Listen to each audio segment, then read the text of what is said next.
Olá, boa tarde. Você acompanha agora as principais reportagens da RIT. E já entrou em vigor a medida que obriga as empresas alimentícias a colocarem alerta de excesso de sódio, açúcar e gordura nas embalagens. 3 nutrientes ligados ao desenvolvimento de doenças crônicas, como obesidade, diabetes e problemas cardiovasculares. E com isso, ajudar o consumidor a escolher alimentos mais saudáveis.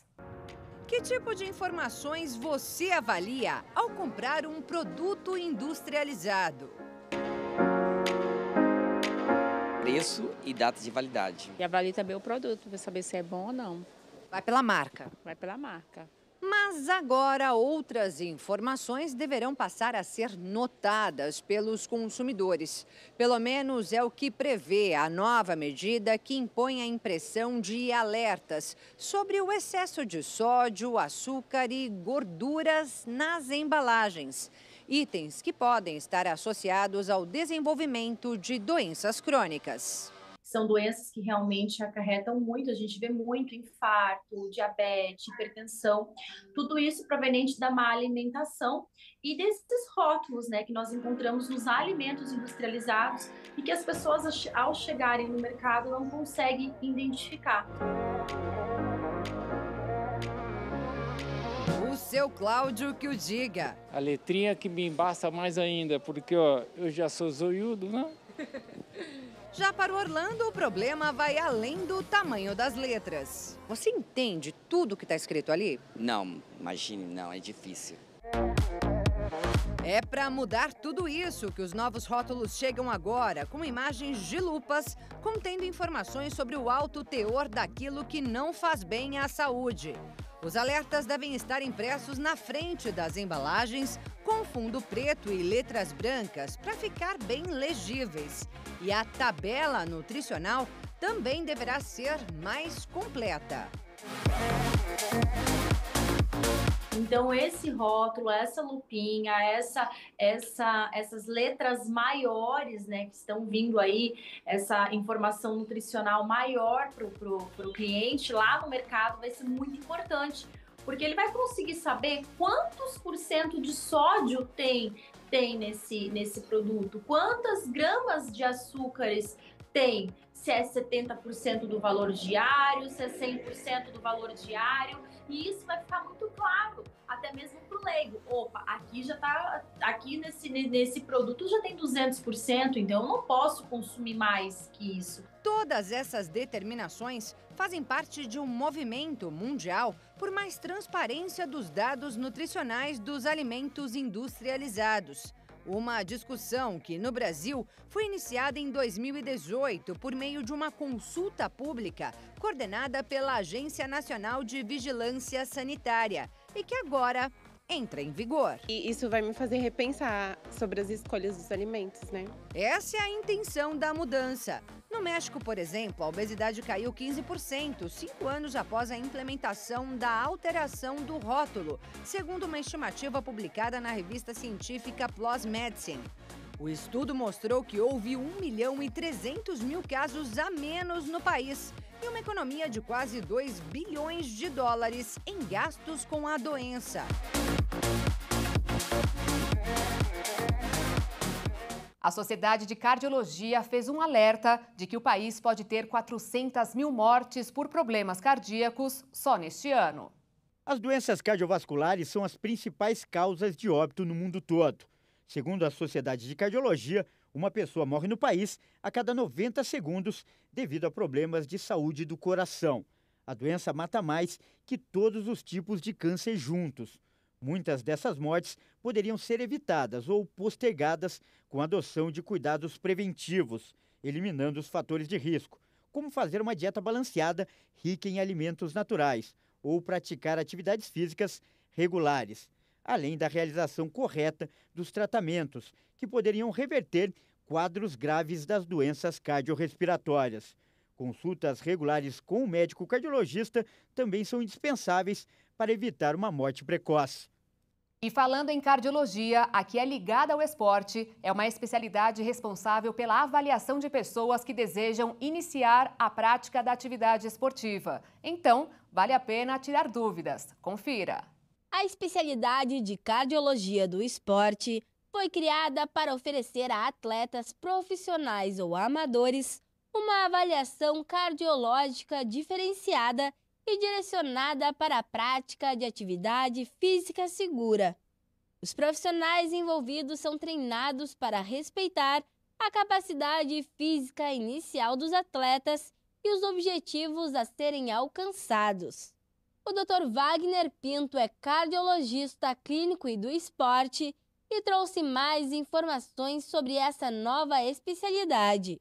Cardiologia do esporte é a área da cardiologia que estuda a relação do exercício físico com o coração, né? Então, a gente imaginar que se a gente vai para a academia, a gente movimenta o braço e o músculo do braço se transforma, imagina o coração também se transforma. Então, a gente precisa acompanhar, né?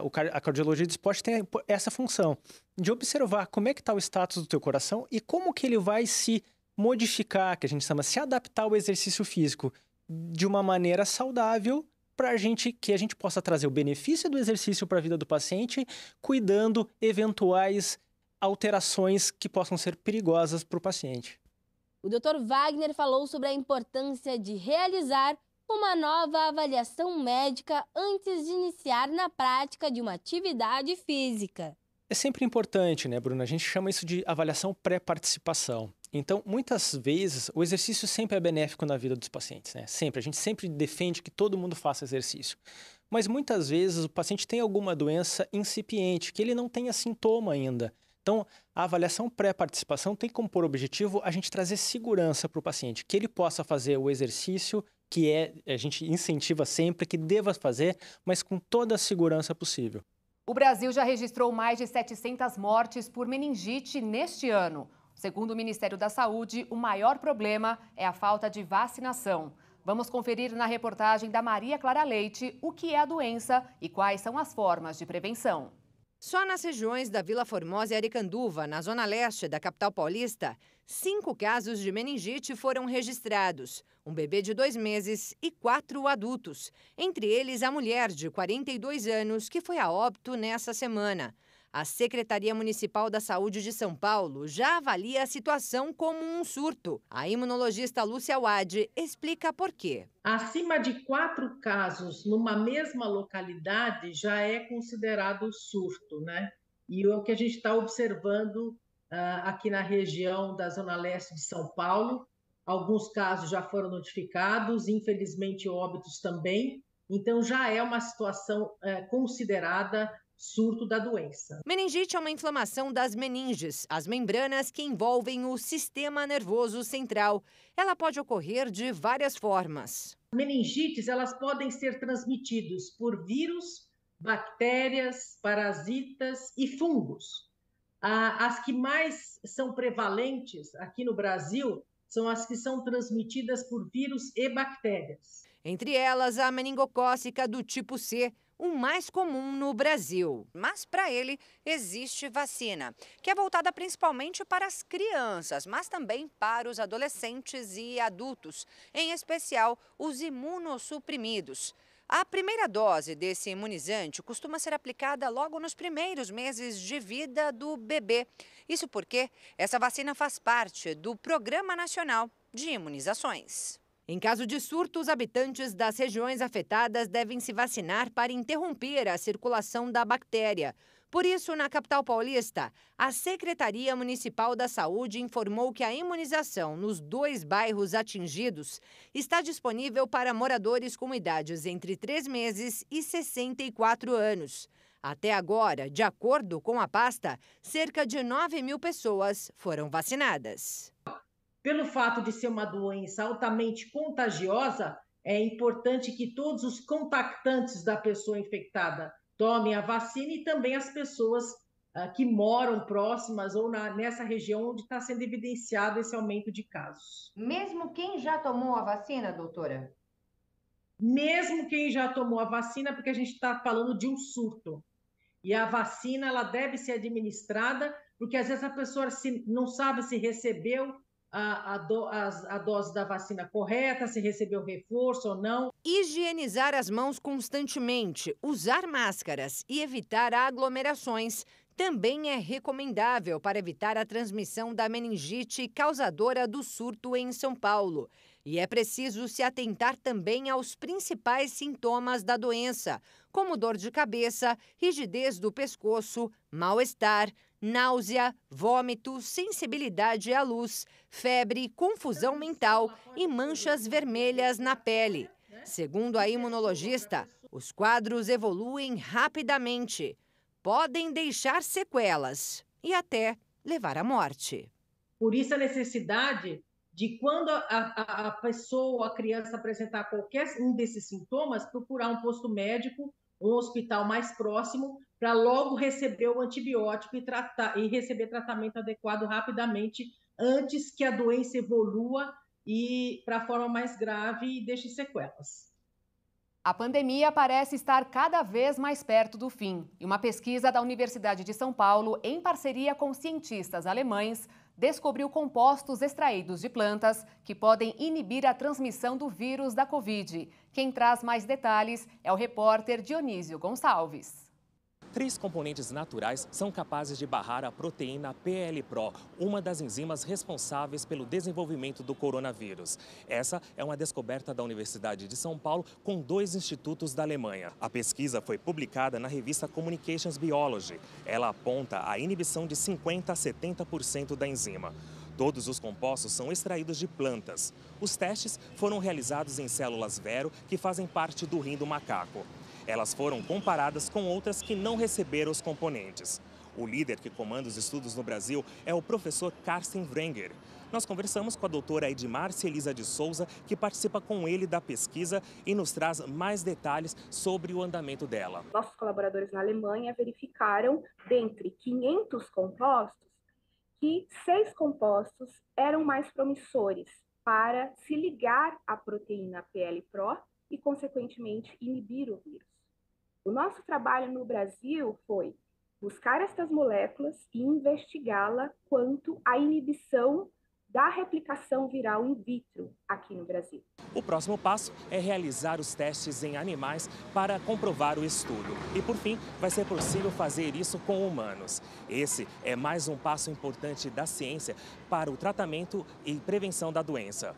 Dionísio Gonçalves, de São Paulo.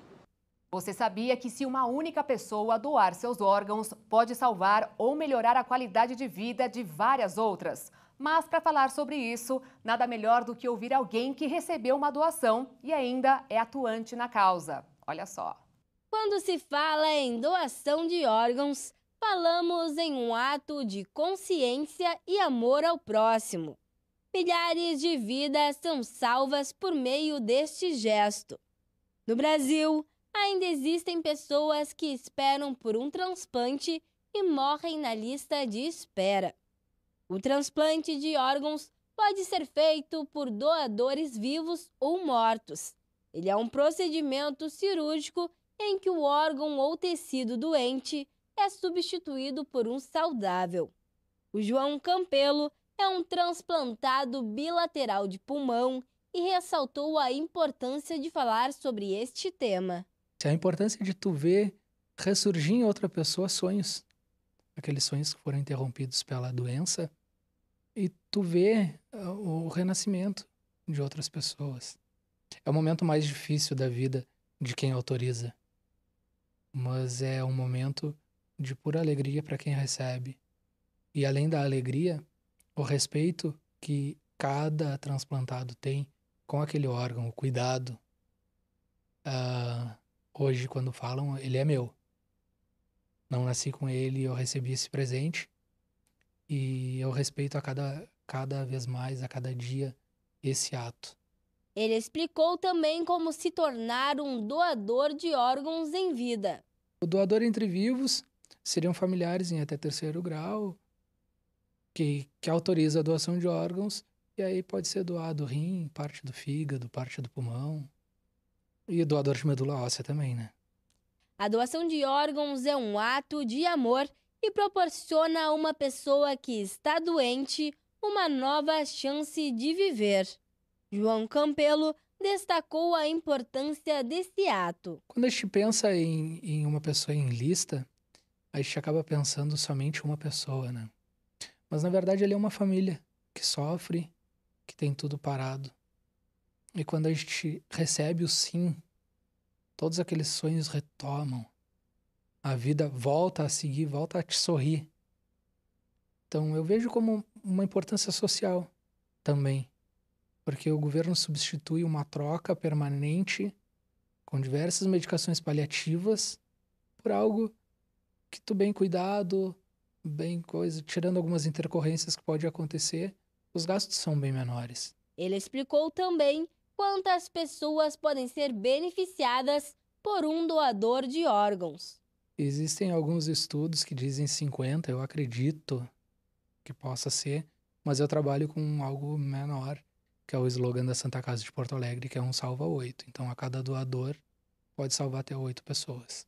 Após alguns anos como transplantado bilateral de pulmão, João Campelo falou do sentimento de ter sido um receptor de órgãos.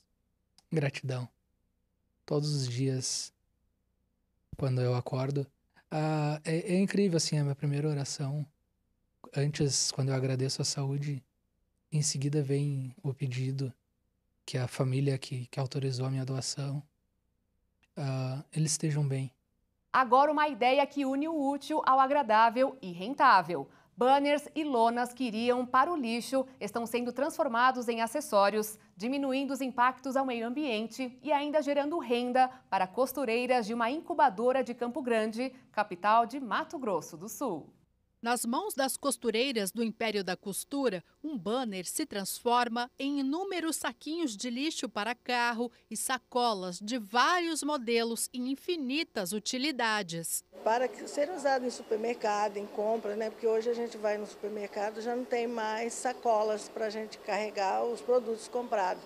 Então a gente resolveu criar essas sacolas para vender num preço acessível para todos, né? E ele vai ser usado várias vezes, muito tempo. Fundada por um grupo de mulheres contratadas pela prefeitura para costurar máscaras de proteção durante a pandemia, a cooperativa funciona dentro da incubadora Mário Covas. Tem por objetivo organizar essas mulheres para que elas tenham um posto de trabalho, uma alternativa de trabalho e renda.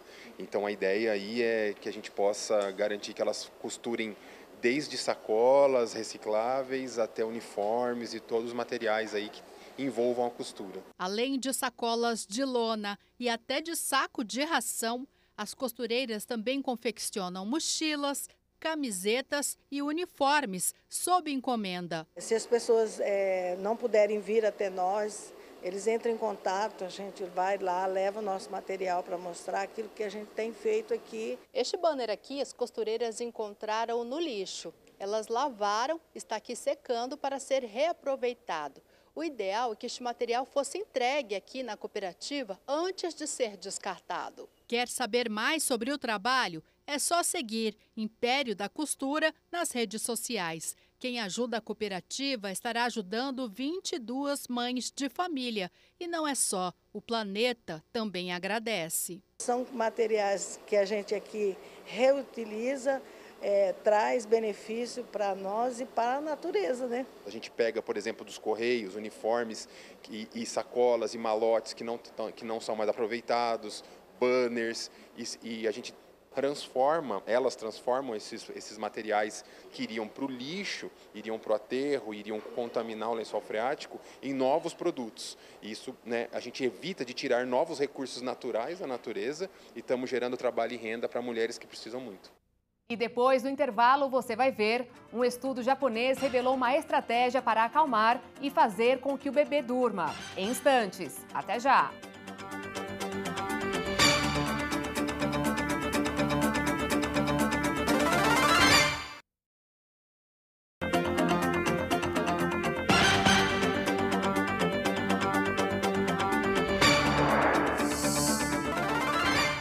Comerciantes estão prevendo um aumento nas vendas neste mês. Em Dourados, no Mato Grosso do Sul, eles se preparam para as vendas do Dia das Crianças, que só na cidade devem movimentar mais de 18 milhões de reais.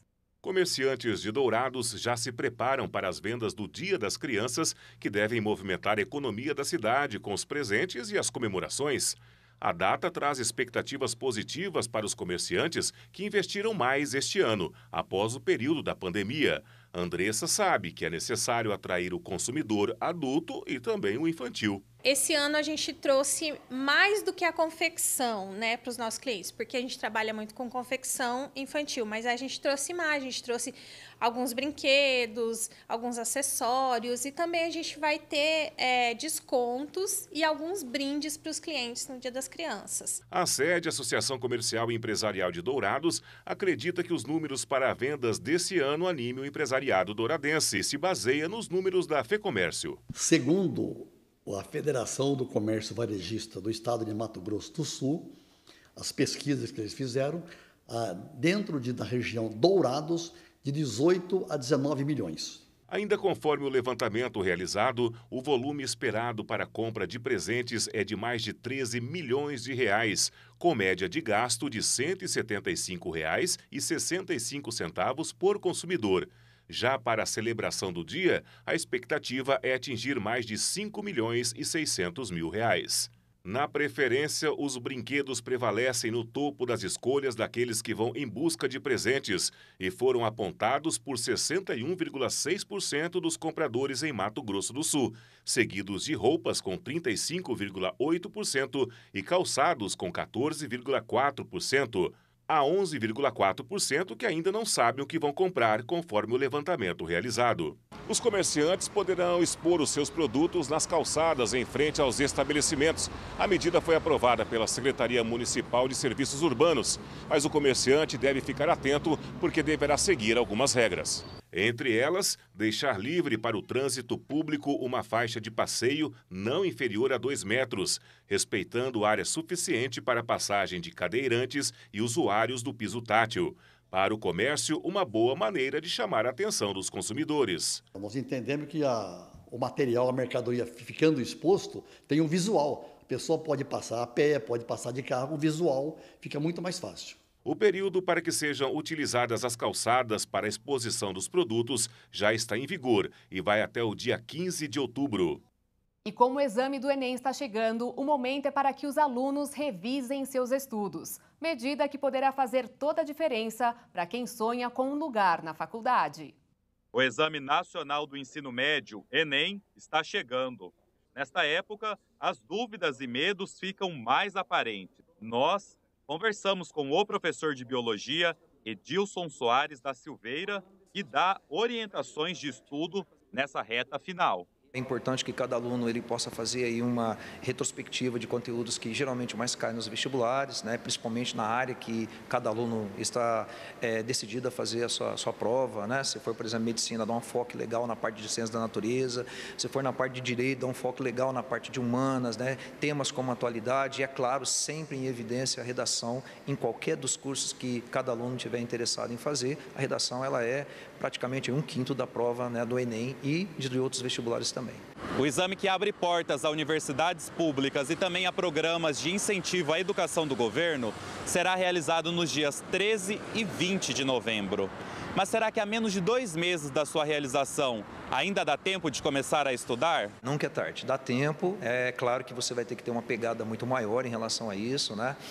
Aí o aluno ele precisa fazer um planejamento bacana, né? Colocar aí as metas, os dias que ainda faltam para a data da prova em particular que cada um quer e tentar fazer uma retrospectiva. Claro que se tivesse pegado no início do ano, com toda certeza, o resultado ia ser muito mais significativo. Mas nunca é tarde, certo? Então não sugiro deixar para o ano que vem, não. A Bruna Bezerra, de 20 anos, se diz confiante para a prova. Eu sou decidida desde sempre e eu quero fazer muito medicina. A expectativa está muito alta, né? Porque você vem estudando desde janeiro e agora faltam menos de 2 meses, então a gente está cada vez mais estudando, né?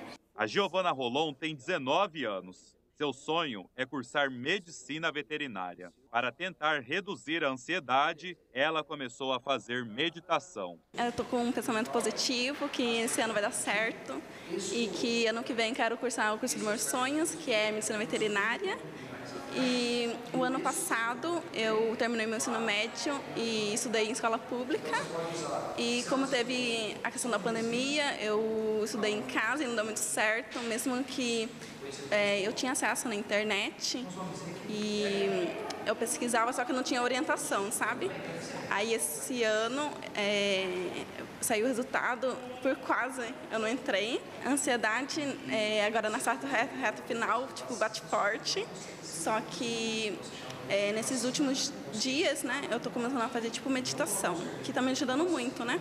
Pelo aplicativo, pelo celular. O professor diz que a ansiedade atrapalha, mas é um sentimento comum entre os alunos. É muito difícil você controlar um pouco a sua ansiedade. É difícil, mas é necessário, né? Não tenha dúvida. É claro que aquela pegada constante de 24 horas sem parar, isso vai acabar gerando um estresse, uma ansiedade, né? Um transtorno mental aí que a pessoa acaba interferindo nos seus resultados e automaticamente isso vai impactar na tua aprovação.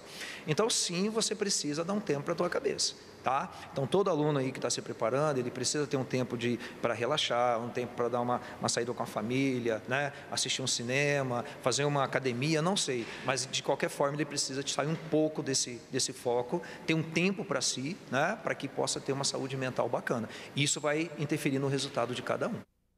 Uma pesquisa mostrou que o preço do prato feito pode variar até 460% de um estabelecimento para o outro. O levantamento considerou os valores cobrados em restaurantes de 4 capitais brasileiras. A repórter Maria Clara Leite traz os detalhes. A pesquisa feita pela Associação Brasileira de Defesa do Consumidor, a Proteste, analisou os valores cobrados em 246 estabelecimentos localizados no Rio de Janeiro, São Paulo, Salvador e Porto Alegre.